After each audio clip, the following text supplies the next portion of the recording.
Chairperson of TCLC, Tun Tan Chek Lok Center, Professor Dr. Tai from TCLC, Ms. Yogesh, the HOD of the Department of Modern Languages, ladies and gentlemen. We appreciate your presence today with us in attending this talk entitled Living Within the Ecological Limits of One Planet, which is organized by the Department of Modern Languages in collaboration with TCLC. And now, without further ado, I would like to invite our speaker for today's talk. But before that, allow me to introduce the speaker.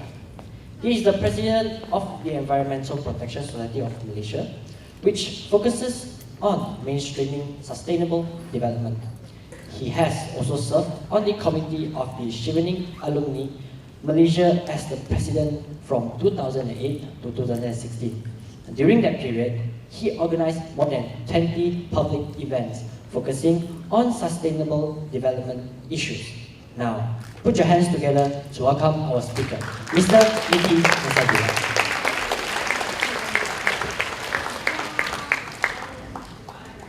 Thank you very much, Kim. And distinguished faculty, dear students and friends, good afternoon to all of you. And I would firstly like to thank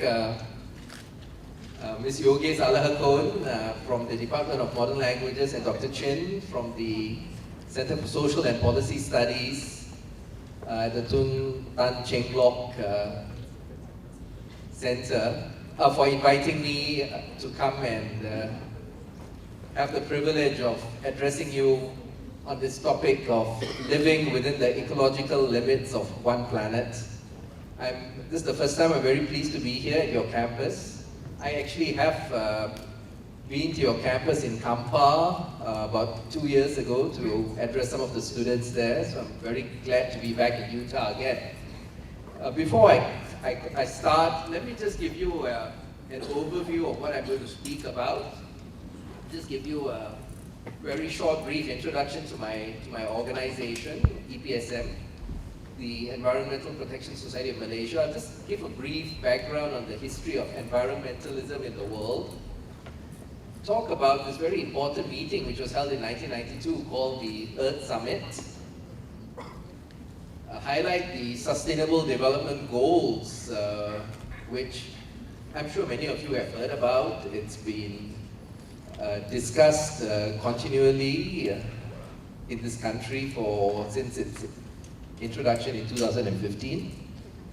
And then I'll come to the core of my topic, which is state of the environment as measured by the ecological footprint. Then look at the drivers for increasing our ecological footprint, and then wrap up by sharing some ideas on how we can move forward, live a sustainable life within the ecological limits of one planet. EPSM, the society which I had as president, was formed in 1974. And the person you see on the bicycle with the gas mask is our founder, President Gurmeet Singh. And what he was trying to show at that time, this was in 1982, I think, he was trying to promote the use of public transport. And he got onto his bicycle from SS2 in Petaling Jaya, and he cycled all the way to Dataran Merdeka. At the same time, a car also left SS2 in PJ, and he actually got to Dataran Merdeka faster than the car. So which showed that how cycling could be mainstreamed as a way of commuting, you know. And that was one thing which struck me also when I went to your campus in Kampar, that nearly everyone is moving around in bicycles, which was quite a beautiful sight to see. So we have the 4 objectives: to prevent the deterioration of the environment, to control activities that contribute towards damaging our environment, initiate measures to improve our environment, and stimulate public concern for the state of our environment, like what I'm doing now. So, just a recap, this is our home, our planet, our home, the only home for our children, and our children's children and their children. No other options. Not even Mars. So, just something for you to think about. What do you understand by the term ecological limits and one planet? So just think, reflect on this for just a couple of seconds. And what do you think ecological limits mean? And what do you think this term one planet means? Now, this is something you're going to hear me saying quite a bit over the course of the talk. At the rate we're going, we'll need 1.5 planets, Earths, to sustain humanity. Actually, this slide is outdated because in the latest Living Planet report, which came out late last year, we are already consuming the resources of 1.6 planets. So you may go, how can that be when we've only got one planet? I just said we only have one planet, but we're already consuming the resources of 1.6 planets. So what does that mean? I'll explain as we go along. Now, just going back to the history of environmentalism, the environmental movement started in about the early 1960s. At that time, for agriculture, a lot of agriculture involved spraying pesticides by air, by plane, to kill the insects, so that the crops which were being grown could grow and be produced without losing a lot of it to insects. The thing is, when you spray in this manner, it doesn't just affect the area where you are growing your crops. The wind blows and it affects everything else as well. So this led to a lady called Rachel Carson writing a book in 1962 called The Silent Spray. So normally in springtime in the northern hemisphere, you'll find a lot of insects chirping, birds making a lot of noise, insects flying, birds flying, a lot of insect life, bird life. But yet, when she woke up one day, she found that it was very quiet. And she asked why it was so quiet. And it was simply because the pesticides which had been sprayed for the crops to kill the insects which were eating the crops had also killed all the other life around, the other insect and bird life around. They don't discriminate. So just because a lot of these insects were not specifically targeting, particular insects, but anything else which came to contact, they were poisonous. So the others died as well. So when people talk about environmentalism, this is when the actual movement started with this book. And this is the beginning of the environmental movement. And then subsequently in the big United Nations conference was held with the planet at the center of all attention, was held in 1972. It was called the United Nations World Conference on Human Environment. So this was the time when everyone realized that the activities being carried out by humans were having a very negative effect on the planet, on the environment. And we really needed to bring everyone together at the highest level of government, which is the United Nations, to discuss this issue. And it's very interesting because at that time, from the records which I've read, there were only 2 heads of state present at that meeting who felt it important enough, head of state meaning Prime Minister or President, who felt it important enough to be present there and to give this issue sufficient attention. One was, I'm told, was Indira Gandhi from India, was Prime Minister at that time, and Fidel Castro from Cuba. So these were the 2 heads of state at the moment, at that meeting. Where Malaysia was concerned, this meeting held had a very major impact on the country. It led on to the government formulating the Environmental Quality Act 1974, which led to the creation of the Department of Environment. which was the first organization set up to control pollution in the country. And a few individuals, when they heard that the Environmental Quality Act was going to be introduced in the country, they said we must set up a society to monitor the implementation of the Act. And that society actually, those individuals actually formed the society which I head now, which is EPSM. And subsequently also, because of the influence of the 1972 meeting, if you look at the Third Malaysia Plan, which goes from 1976 to 1980, for the first time they had the word environment and development incorporated into the text, saying that we have to have development which incorporates environmental principles. For 1976 was incredibly far-reaching, and it showed the sort of vision of the civil servants at that time, you know, how far-reaching, how visionary they were at that time. Subsequently, the next big event happened in 1983 when the United Nations World Commission on Environment and Development was created and was appointed and was chaired by Gro Harlem Brundtland.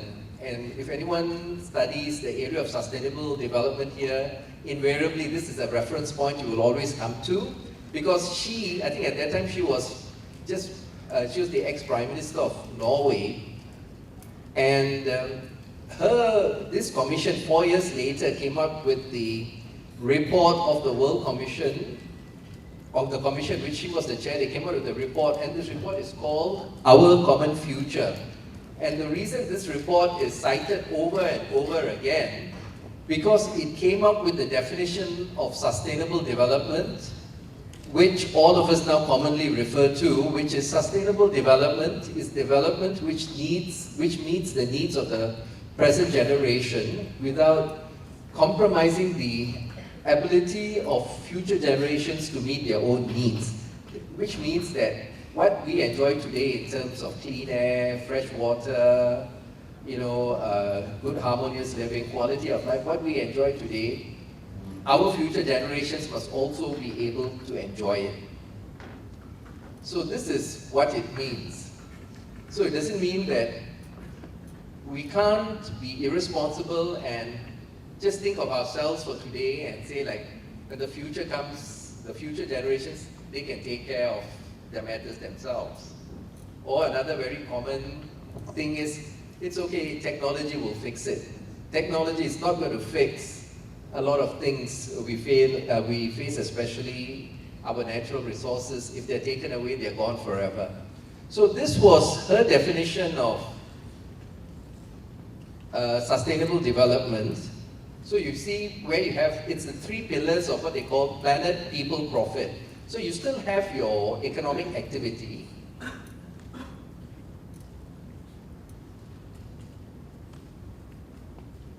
You still have your economic activity, and then you have your social community, your social work where you're giving jobs and employment and well-being of the people, and you have the environment. And where it intersects, this is where you get sustainable development, which is economic development which incorporates environmental protection and social protection.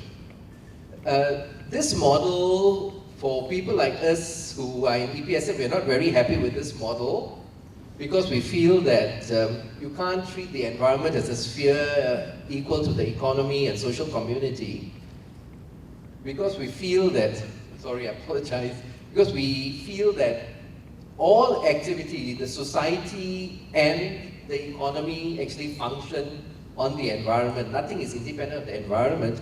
So this is another model for sustainable development which we subscribe to, where everything, the underlying platform on which all activities take place is the environment, and there you have your social protection, and above that is where the economic activity takes place. Now, as I had mentioned earlier, I'd come and talk about this 1992 meeting. This meeting is very significant for a number of reasons. It was the first major United Nations conference which discussed environment and development at the same time. So it was called the United Nations Conference on environment and development. So this was 20 years after the first meeting, which was held in Stockholm, the first time the global community came together to meet to discuss the environment. So this was, and I mentioned in 1972 there were only 2 heads of government. By the time we came to 1992, you could see how the environment had escalated in terms of its importance. There were more than 150 heads of government who were there, prime ministers and presidents. And of the 150, 2 people who became very famous in the meeting was our very own Dr. Mahathir Mohamad, who was there to champion the rights of the developing countries, and even US President Bush, the Bush #1. So they were there, and they were there battling to say that developing countries must have the right to protect their own forests, to use the forest resource, whereas the developed countries wanted to say that all forests, which were primarily located in the developing world, like Brazil and Malaysia and Indonesia, had to stop cutting their forests so that they provided what they call a carbon sink or oxygen for the rest of the world. Whereas Dr. Mahathir was saying that, no, we have the right to decide what to do with our forests. The other big battle was over lifestyles, which contributed to climate change. And, Malaysia was saying that those living in the developed world who are having very excessive lifestyles should curb it so that you reduce the amount of carbon which is being consumed and you can protect against climate change.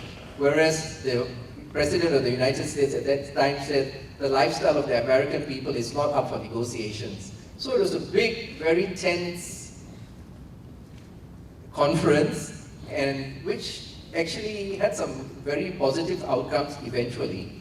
So, at that meeting itself, one was the creation of this document called Agenda 21. When I leave and I stop speaking and you forget everything I said, if you remember one thing that I mentioned today, which is Agenda 21, you'll be doing fine. Agenda 21 came out at this meeting, and it is actually the action blueprint for implementing sustainable development in the 21st century. So if there's any kind of activity you want to carry out, anything which is sustainability related, if you refer to this, it tells you how to do everything. It tells you how to do it. So this is one of the positive outcomes, one of the very landmark documents which have come out during our lifetime, actually, Agenda 21. And the other, also at this meeting, we had 2 other international treaties which came out. One is the United Nations Framework Convention on Climate Change, which is a big controversial issue which still exists till this very day. And last month I was in Germany to attend one of these meetings related to this Convention on Climate Change.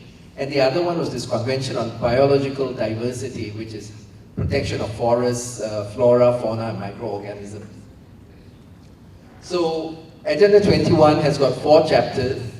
The first part is section 1 is on the socio-economic dimensions, alleviating poverty, education, health, etc. Section 2 is on conservation and management of resources for development, all the environmental issues from solid waste, from your rubbish, to your air pollution, to your water pollution, to your hazardous, your toxic, everything is covered under this chapter. Section 3 is strengthening the role of major groups. Who are the people who are going to address all of this? Teachers, youth, local authorities. These are all the key people who are going to be playing an active role. Trade unions who are going to play an active role in addressing sustainability. And of course, how are we going to implement sustainable development? So this is the core of Agenda 21. If you ever have to do any research on sustainability, I would always encourage you to go and have a look at this document. So that was 1992, and then subsequently we've had every 10 years a major meeting, which is, so we had Rio plus 10, so there's 10 years from 1992. And then Rio plus 20, which was the United Nations Conference on Sustainable Development. But also by this time, the focus of the environment at the core of all these negotiations had sort of diminished, and the social element had actually taken more dominance, actually. So, and now, of course, we have Sustainable Development Goals. How many of you have actually heard of the term, the Sustainable Development Goals, the SDGs? You just put up your hand if you've heard of SDGs. This is some of them. These are the 17 goals which have been accepted by nearly every government in the country with a commitment to implement it. So it means that by, very broadly speaking, by 2030, all governments pledge to alleviate poverty. That means make sure that no more poverty is eradicated. That means there are no more poor people. You address inequity. That means some people have, like 10% have 80% of the wealth, whereas 80% have 20% of the wealth. It's called inequality. You're going to address inequality, and you're going to address climate change. So this is the broad agreement. So, you know, sometimes our leaders go and sign all these documents on behalf of us, and sometimes we may not even be aware that they're doing all these things. At least these are all very well intentioned, so we can be comfortable about that. Okay, now, do you all have a form with you? This ecological footprint. Okay, shall I? Okay, we will distribute this. It'll just take you about 5 minutes to fill up, or less than 5 minutes, maybe about 3 minutes. Just fill it up and then you'll get a score. I'll just take a pause here for the distribution and for you all to fill it up. Do all of you all have a pen? So we'll just take a pause for a few minutes. This is, you'll find this, your score will be, it'll be a very interesting exercise later when we look at the score you get and see how you fit into the global picture.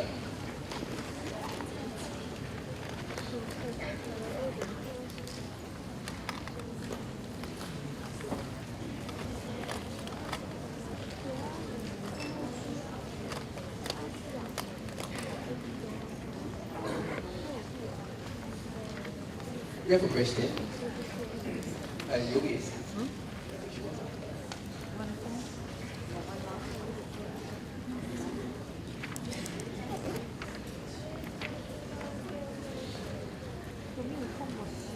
If any of you have, once you finish, just indicate and then we'll move along. Don't overthink it, you know. No, it's okay. Yeah, I think that if you don't have a form, we apologize. I think the response has been overwhelming, so thank you all for being here. Yeah, don't overthink the answer, just go through it very quickly and then just tabulate your score at the end.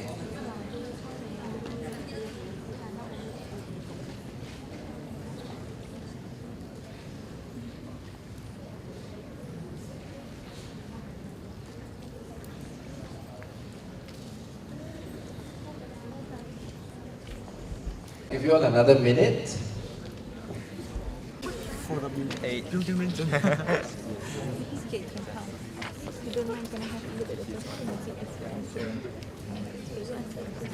So if you who haven't completed it, you can take it back. I mean, you can fill it up later and then you can compare it to the scores which I give later in my presentation.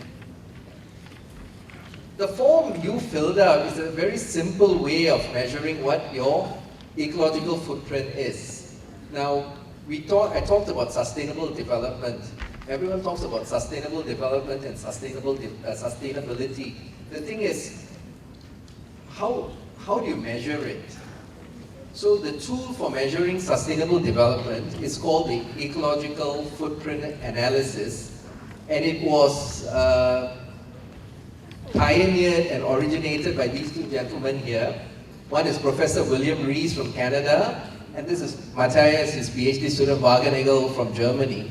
So they came up with this tool to measure sustainable development. So when you say that, if you tell someone, I lead a very sustainable life, there's actually ways of measuring whether you do. And that form you filled up is a very simple way of measuring to see whether you lead a sustainable life or not.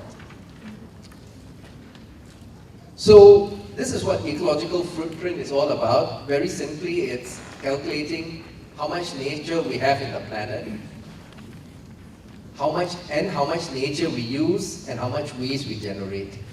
If we use less nature and generate less waste than we have, then we are leading a sustainable life. Otherwise, we don't.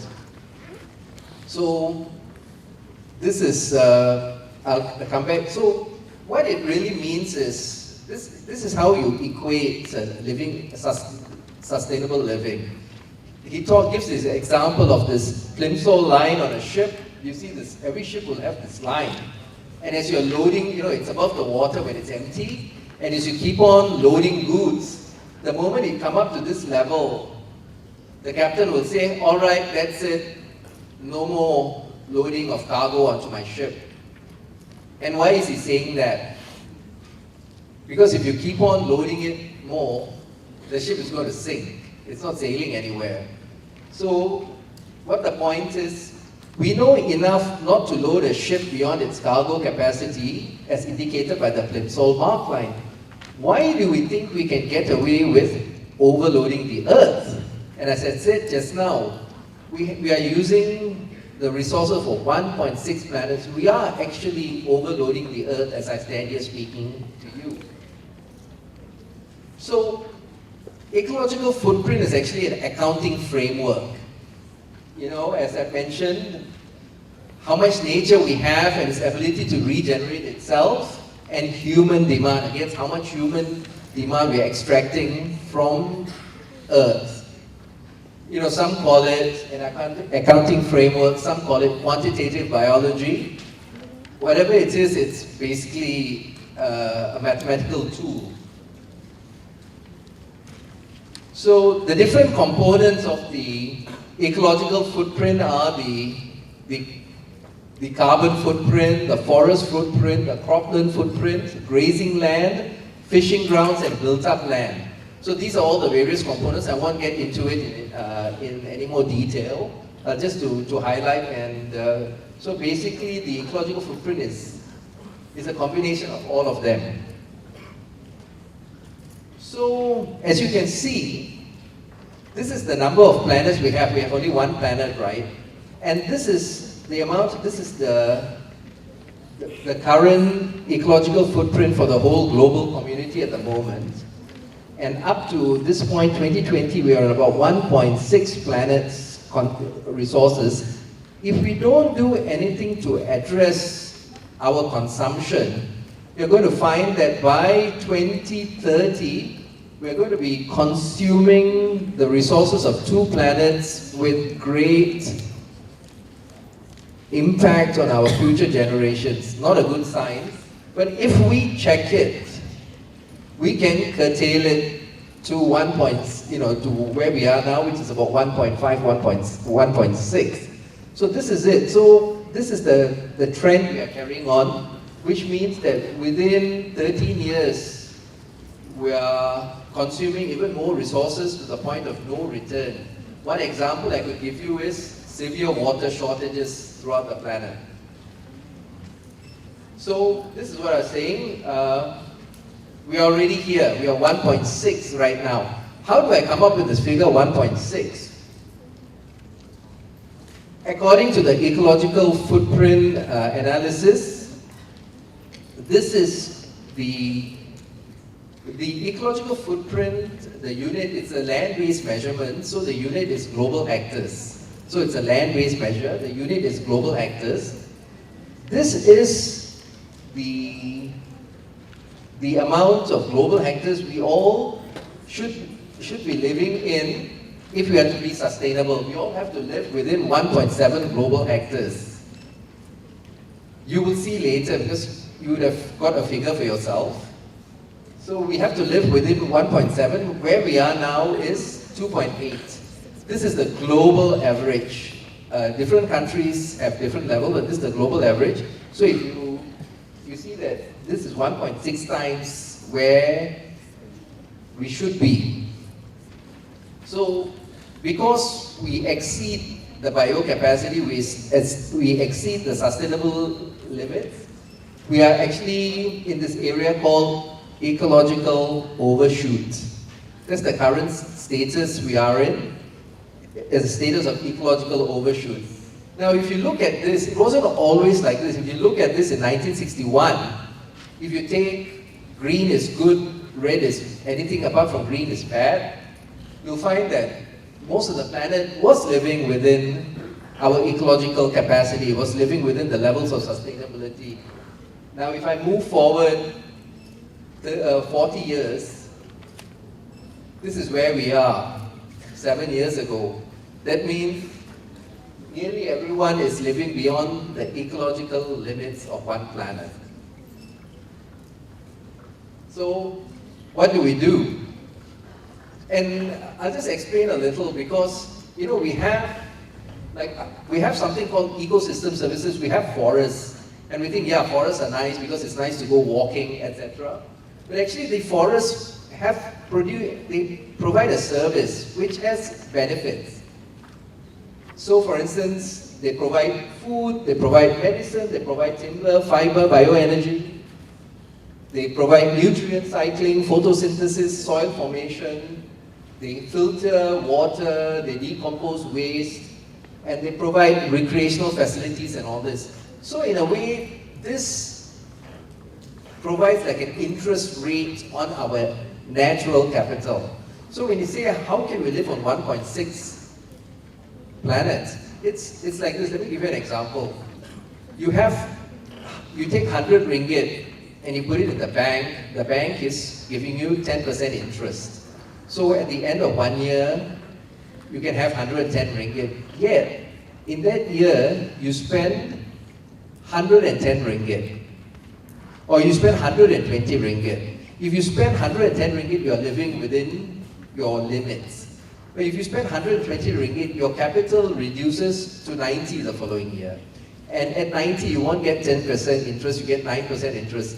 Whereas, if you still live on 120, so what happens is your capital keeps on coming down. You're still able to live, you're still able to function, but your capital is coming down all the time to a point where your capital will whittle away.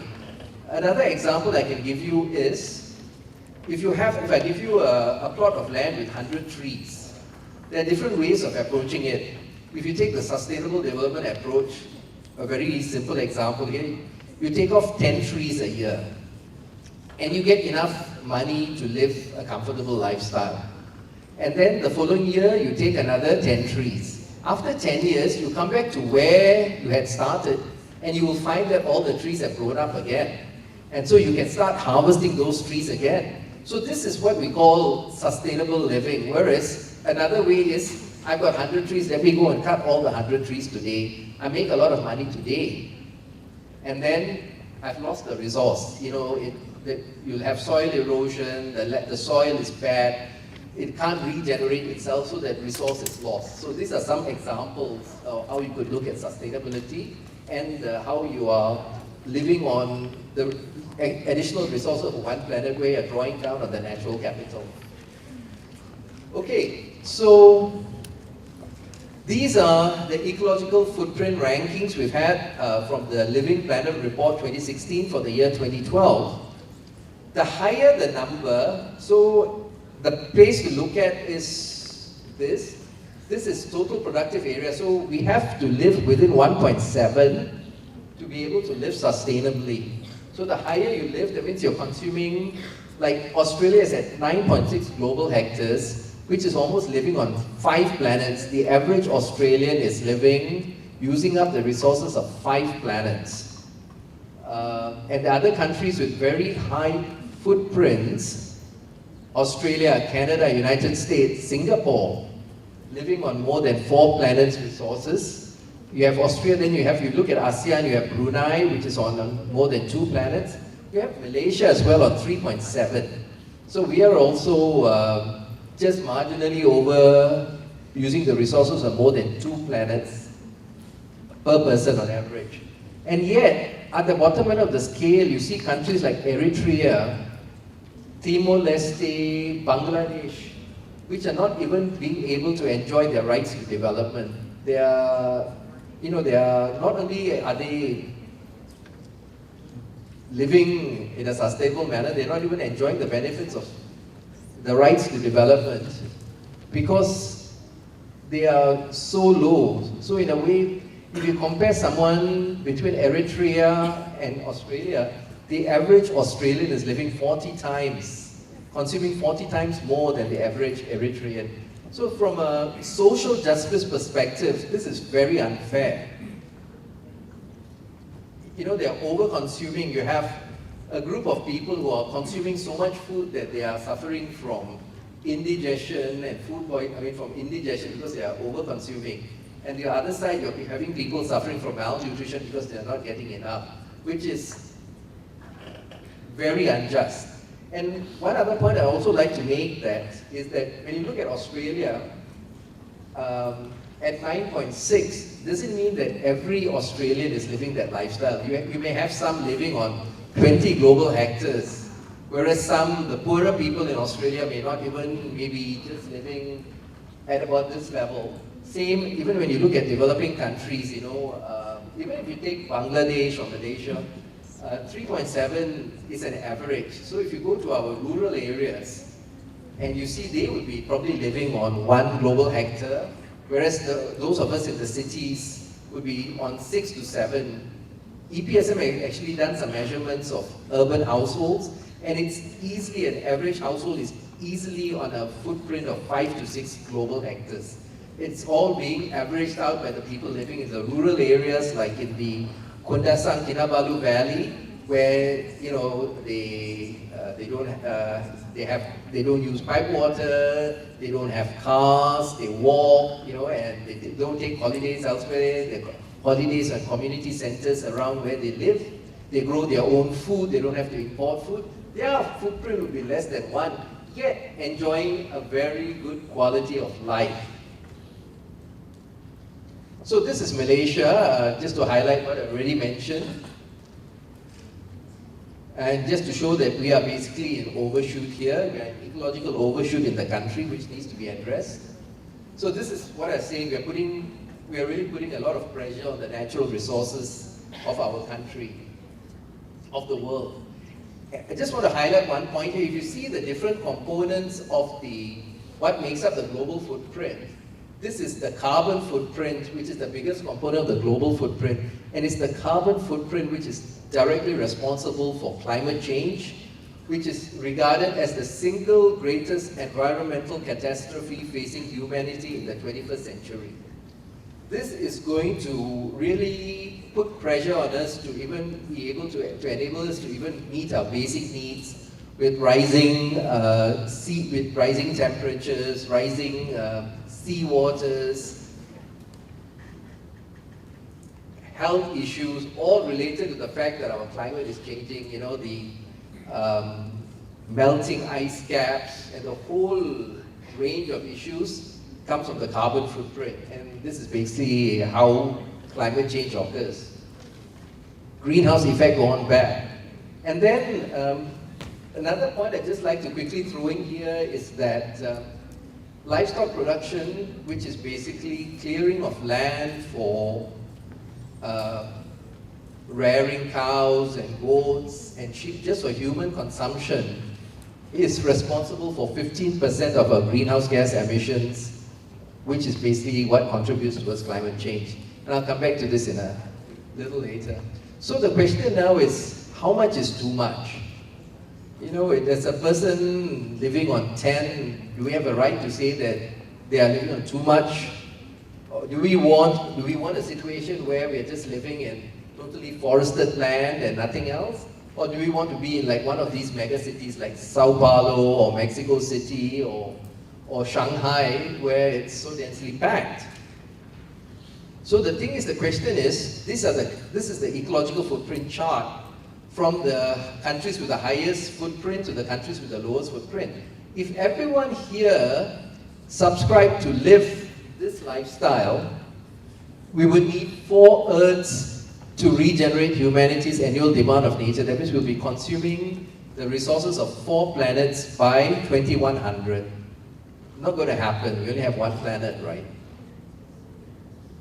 So these are the highest and the lowest. You've already seen that. Okay, so what are the key drivers? Population growth puts additional pressure on resources, yet it's not just the total numbers. We also have to be cognizant of the fact that a very small group, like 5 or 10% of the population, is consuming up to 80% of the resources. We have to be cognizant of that. So it's just not a numbers issue. So this is consumption patterns. Basically, if you're talking about reducing your ecological footprint, it's about reducing how much you consume, whether it's electricity, whether it's water, whether it's shopping. Everything has to be reduced. So let's have a look at these slides. This is what people eat in a week in Chad. This is how much people eat in a week in Ecuador. What people eat in a week in Japan. In the USA, you can see it's steadily increasing. In Germany, so yeah, I think you can see a lot of beer bottles as well. So this is all consumption. Now, I also want to mention that there was two reports. One came out from Bank Negara, Malaysia, and then by Khazanah Research Institute, which was highlighted in an editorial in the Star on Saturday, just last week, that Malaysians are one of the poorest, lowest saving rates in the region. We all think we're great saving people with great savings habit. Actually, it's not true. We have one of the lowest saving rates, and the question was asked, why are our saving rates so low? Because they say people consume very randomly. That means they consume too much in a random basis. So in a way, one can make the argument, and I actually have it here.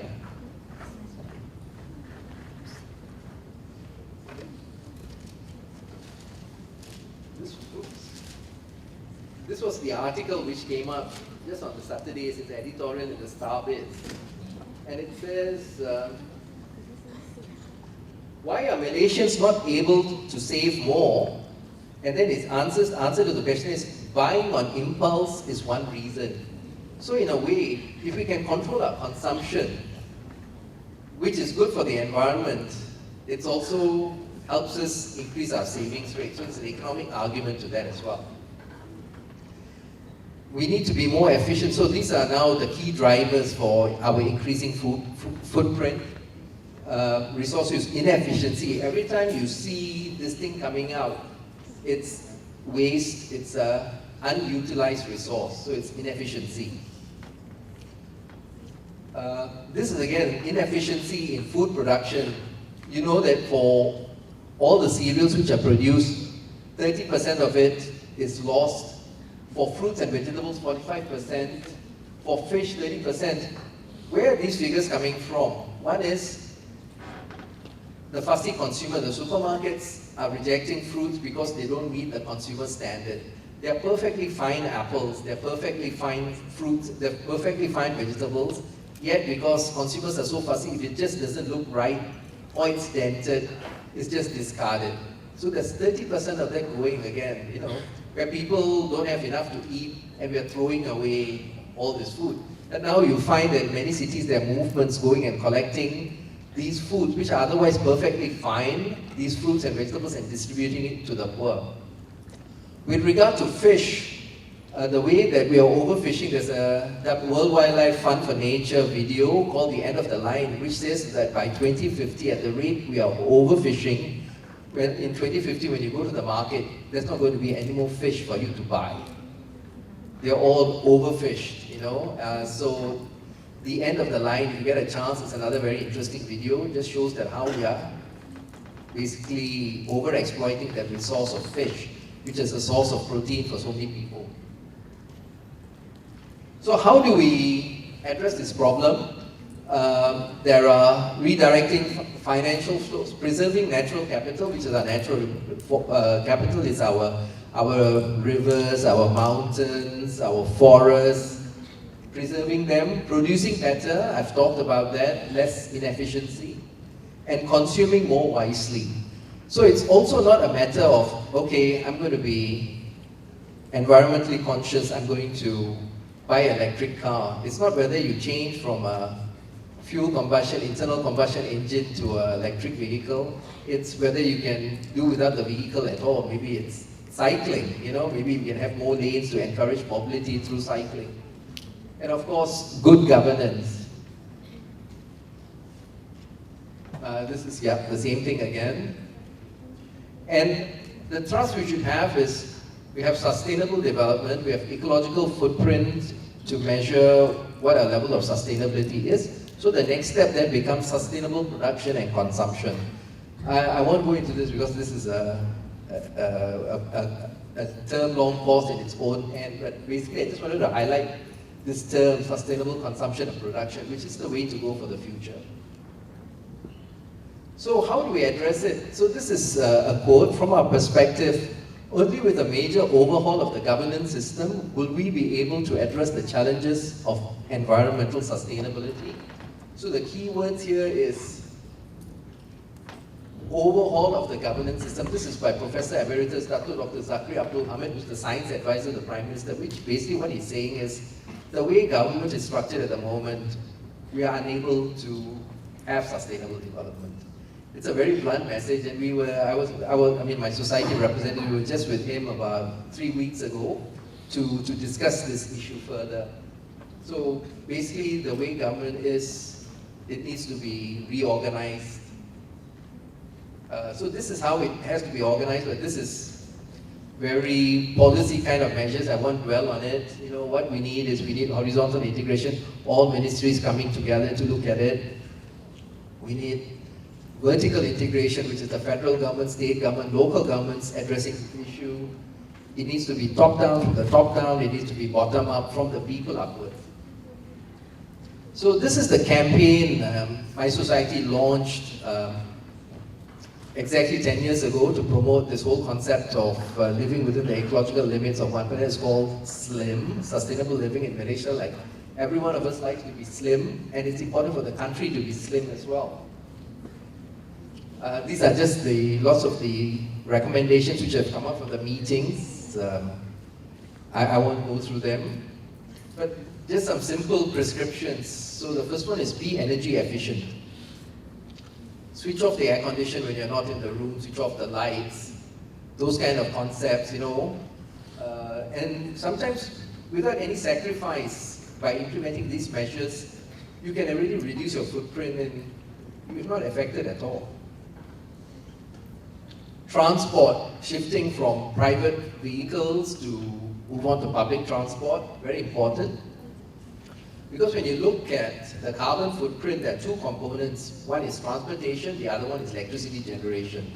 So this will address the transportation aspect, which is very important. It's about 35% of our greenhouse gas emissions come from the transport sector in Malaysia.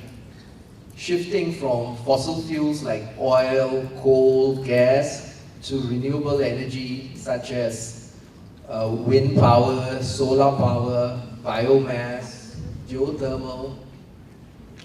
Consuming wisely and minimizing waste.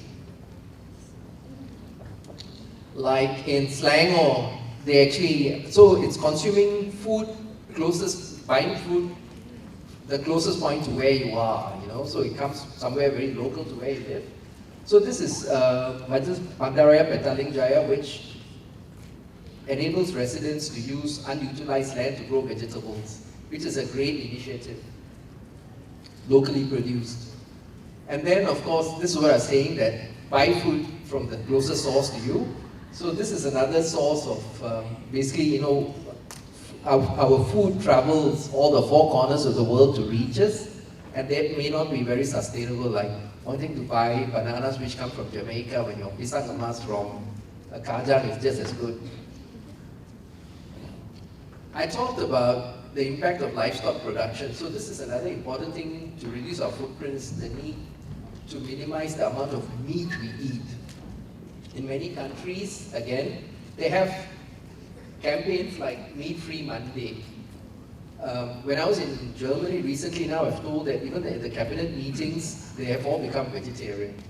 For the cabinet ministers in Germany, because they realize the importance of reducing meat to reduce the impact on the planet. So many places you go, like even in Germany, Australia, any restaurant you go to will always have at least one dish which is vegetarian or vegetarian can have. So the thing is, you know, it's meat-free Monday, in Singapore you have it, in Thailand you have it, or they have meat-free Thursday. Or should it be meat-only Monday, you know, where you are vegetarian the rest of the time? Anyway, just an idea. So this is the slim challenge. Sorry, apology that it's really small, I'll read it for you. So it's not particularly you're going to say, oh, it's going to be a great sacrifice on my part if I live a sustainable life. It's going to make life so difficult for me. So we came up with this slim challenge in 2007, the Sustainable Living in Malaysia Challenge, which has got 10 indicators. Find ways to reduce my electricity use by 10% this year. Find ways to reduce my water consumption by 10% this year. Reduce, reuse, repair, and recycle. Start a compost heap. So these are things you can do in your home. In terms of food, choose at least one day a month to eat a meat-free meal in my household. In terms of transport, maintain my car well, keep the tires properly inflated, and abide by the speed limit. Not use my car for at least one day a month. Personal, avoid unnecessary shopping. Say no to styrofoam boxes and plastic bags. And finally, the office, or even at home or in the university, think before I print. So there are 10 indicators here. And as long as you are able to tick 3 of these 10, you're already on the path towards sustainable living.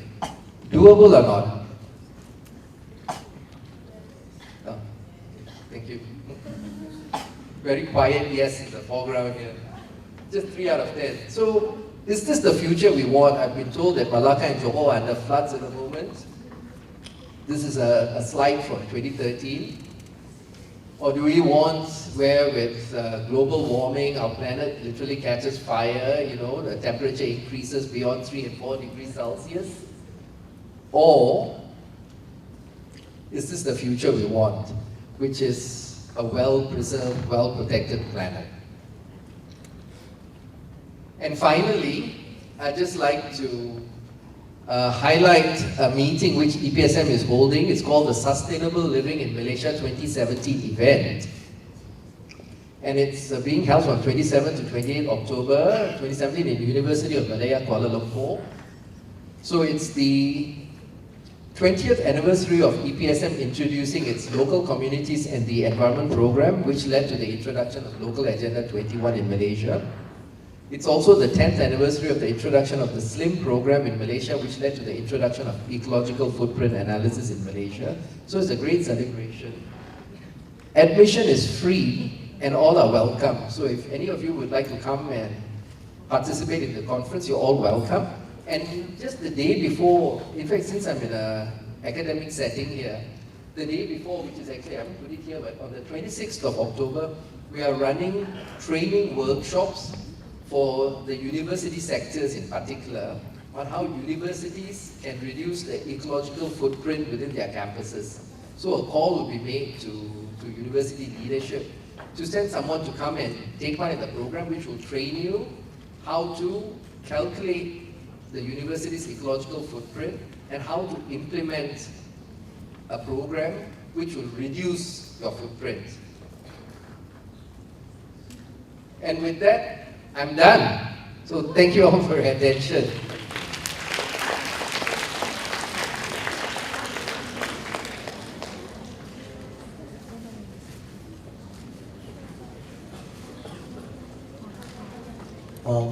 Thank you very much of Mr. Niti, Mr. Brai for the insightful speech. Now moving on to our Q&A session. Ladies and gentlemen, you can ask questions directly to Mr. Niti, but please keep it short and simple.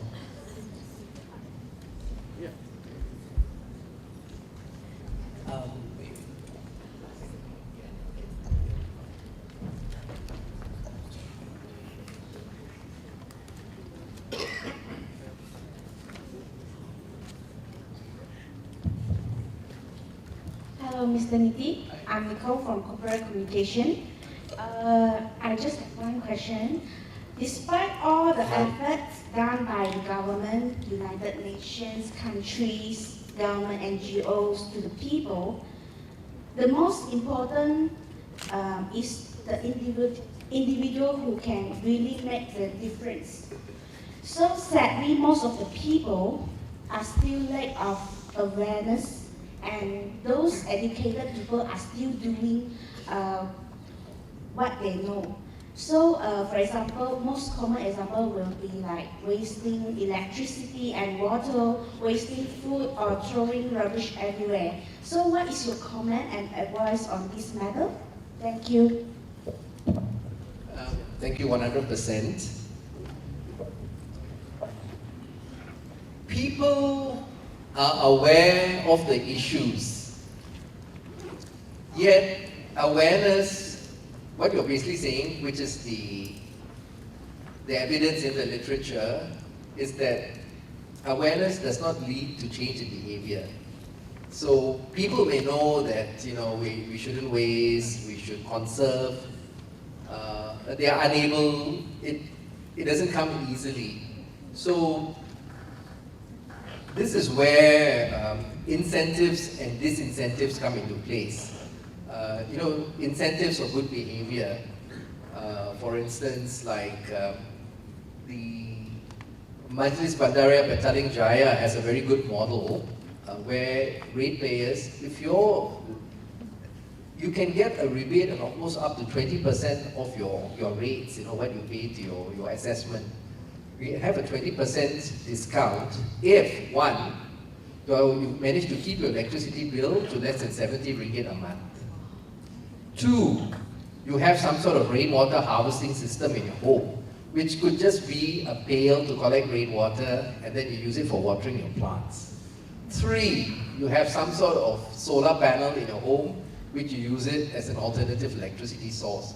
So those are the kinds of incentives which need to come into effect. At the same time, disincentives are also there. For instance, once our MRT system is fully implemented in Kuala Lumpur, you may have some sort of electronic road pricing where if you drive your car into the city centre, you're going to be charged. You're going to be charged excess higher parking charges. They're going to make it so difficult for you to bring your car in, like the Singapore model, that people will just go and say like, okay, I'll revert to public transport, and over and above, if they give you cycling lanes, then people go like, okay, I'm going to start cycling as a means of commuting to work. And this is where awareness is very important, because the greater the awareness, when you have the disincentives imposed or the incentives imposed, it's the people with the highest level of awareness who comply. So that is the importance to continue with awareness raising, because then it raises the level of threshold. And when there's a trigger factor, you will get them to change. Otherwise, how do we address all these issues which are, it seems insurmountable, when you explain, when you express in your question. So at the global level, we need to shift away from relying on oil, gas, coal for our electricity generation and replace it with alternative energy, renewable. So there are people who are working to make sure that the banks, the financial institutions are now going to give emphasis towards funding renewable energy projects, and that, up to 3 years ago, the Malaysian government, up to a value of 70 to 20 billion ringgit a year, was spent on subsidizing us when we put petrol in our car. They were spending that much because the oil price was there, our oil price was here, the government subsidized the difference. So they're spending 20 billion, they've removed that. So these kind of subsidies have to be removed. And that will encourage people to shift more towards going to the renewable energy. And then similar things like packaging, for instance. If you go buy a plastic bottle anywhere in Europe, you pay something like 3 ringgit as a deposit for the plastic bottle. And you only get it back if you go return the bottle and buy a new bottle. These are all systems we had in the 60s and 70s in Malaysia. Because you bought your F&N orange, it was a bottle, you paid 5 cents deposit, you got it back when you returned the bottle. So people didn't randomly throw everything away. So those are some of the measures which need to be come into place that which will help people comply. Big round of applause for Mr. Nikhil. Now,